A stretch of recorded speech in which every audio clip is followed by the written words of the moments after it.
ఇవాళ ఎంత దారుణంగా ఉంది రేవంత్ రెడ్డి గారి పరిపాలనలో పరిస్థితి అంటే పేర్లు చెప్పను ఆ ఎమ్మెల్యేలు కూడా ఇబ్బంది పడతారు. ఒక ఇద్దరు ఎమ్మెల్యేలు పార్టీ మారిన వాళ్ళకి వాళ్ళ నియోజకవర్గంలో డిఎస్పీలు ఫోన్ చేసి మీరు మారండి, మారకపోతే మీకు ప్రాణగండం ఉందని కొంతమందిని భయపెట్టారు. స్వయంగా పోలీస్ అధికారులు ఫోన్ చేసి వాళ్ళ భయభ్రాంతులకు గురి చేసే విధంగా చేస్తున్నారు. ఇవాళ బీజేపీ చేస్తేనేమో వాషింగ్ మెషిన్ అంటారు. పాపాలు చేసిన వాళ్ళు అందులో పోతే పాప ప్రక్షాళన జరిగి బయటకు వచ్చిందని మాట్లాడుతా ఉన్నారని చెప్పి రేవంత్ రెడ్డి గారు కాంగ్రెస్ పార్టీ ఆక్రోశిస్తుంది. వేరే రాష్ట్రాల్లో బీజేపీ కాంగ్రెస్ ఎమ్మెల్యేలను తీసుకుంటే మర్డర్ ఆఫ్ డెమోక్రసీ అంటారు.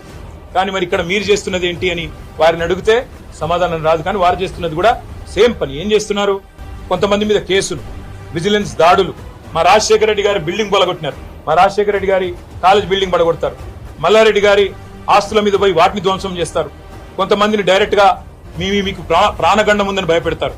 కొంతమందికి బిజినెస్లుంటే ఆ బిజినెస్ లో విజిలెన్స్ వాళ్ళని పంపించి ఇంకా ఇతరత్ర సంస్థలను పంపించి ఇబ్బంది పెట్టే ప్రయత్నాలు.